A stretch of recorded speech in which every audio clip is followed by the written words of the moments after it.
So the idea here was to show you my workflow for Blackmagic RAW files, which are a BRAW extension.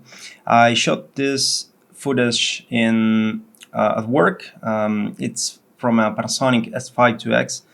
This is 6K footage BRAW.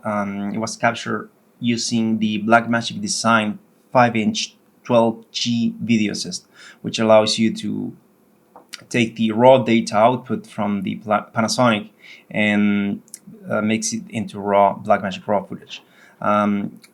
This is what it's very short takes. The idea here was to emulate analog film using the Enhancer plugin. We have a lot of scratches, grain, the colors, fringing.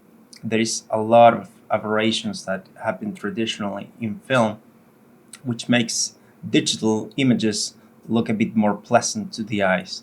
So I'm going to show you how this looked originally. This is V-Log footage, so obviously it's going to be gray and desaturated at the beginning because of its gamma curve. You can tell it in the scopes here. And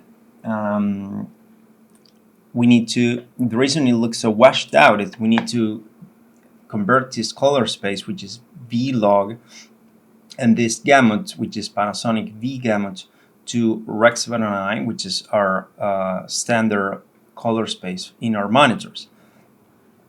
And one way to do it was to use the color space transform. You can use the color space transform, and input color space is going to be Panasonic V gamut. Input gamma is going to be V-Log. Output color space is going to be sRGB.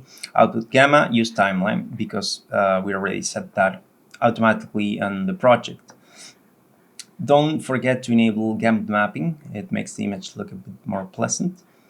Then I like to, right after the color space transform, I like to reduce noise, and there is no better app to reduce noise than Neat Video. You can see here, I'm going to prepare a noise profile. It's going to bring me up the frame, and it's bringing the full frame at 5888 by 3312 32-bit RGB, so it's getting all the information it needs. And if I hit auto profile, it's going to find the area with the highest amount of noise. It's going to sample that, and I'm going to go now to adjust and preview and see this shot didn't really have that much noise. Well, about maybe here in the very dark areas. Look at this is without the noise reduction, and this is with the noise reduction. So it's a tremendous, it's taking a lot out of this chroma noise, which is horrible. And it cleans footage very efficiently. It doesn't remove detail. To me, it's like magic. I don't really use anything else for noise reduction other than this. It's just fantastic. Fantastic how it just cleans up video incredibly. So after you have it set, it's all automatic. You can tweak the settings if you want, but I don't need. I hit apply, and I'm not going to hit apply. I'm going to hit cancel. Because, well, I'm going to hit apply. Let's see what happens. So because I already had my settings good. What you do after noise reduction is you should sharpen the image. And I do that in a different node, and you can just sharpen it by going here and to this tab, blur tab, and you go in the opposite way. So instead of going up, which would blur the image, you go down. I went down very little to 0.49, and it's a very minimal difference in the image. But raw footage doesn't have any in-camera sharpening. That's why you really need to apply sharpening when you're grading. It's important because it has zero sharpening and it looks super soft. It even looks like it's out of focus sometimes. So you need a lot of sharpening. Compare that with this, which is H.265 footage in camera, H.265 MOV open gate. Look how sharp this looks. Look at the amount of detail, and both images are 6K. The thing is that this has baked in sharpening and contrast and noise reduction from the camera. When you look at the raw footage, there is nothing, no sharpening, no noise reduction. That's the point of RAW, so that you can have full control in everything. So the result of the dehancer, I'm gonna post the power grades, I mean the stills, so you can apply the same grade. The only plugin I'm really using are Neat Video and, well, Dehancer, both of them. I think I really like the look of this. I mean, nice flaring in there, I think. Look at that. There's a very nice flare, and you can see the grain, the texture of the film. I think it looks pretty good, and it's amazing the amount of information 6K has. You can reframe it all you want. Look at that. Look at this amount of detail. It's incredible. Don't underestimate the difference that it makes to go from 4K to 6K. Definitely you get a ton more information. It's especially useful for reframing. In terms of this is also in-camera footage. This is OpenGate H265, which is compressed. It's not raw.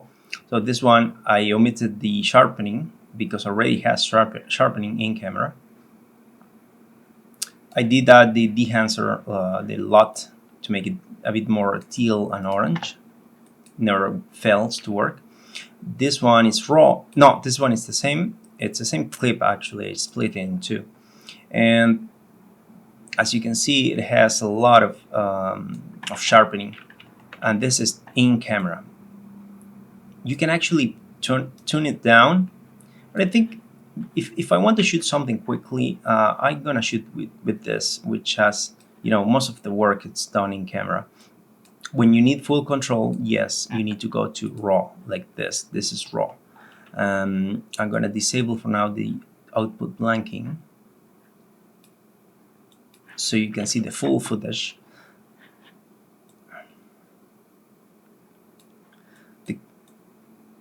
The camera has an amazing dynamic range, to be honest. Here, look at the detail we have. You can actually crop this up to here, and it works. It just works. 6K OpenGate is actually, I'm sorry, when you shoot in RAW, you don't have OpenGate. You only have 6K.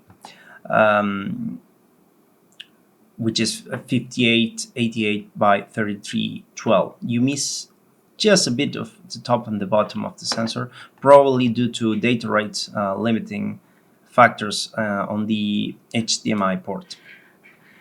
The reason I put the output blanking black bars was because I reframed this, so I had empty space in here, so I needed to cover that. And it also, when I framed, I was thinking about a much more wider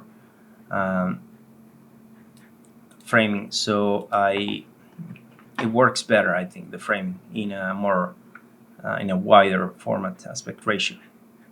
And I think it looks pretty good. So I'm gonna post the footage as an XR, a series of XR sequences. You just need to interpret them as vlog and as vgamut.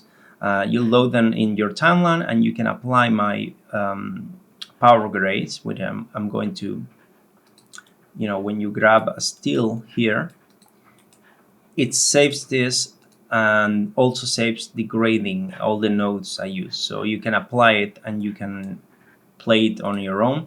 Be careful always to look at the scopes, because in the scopes you can tell whether you're clipping the channels, whether black or highlights.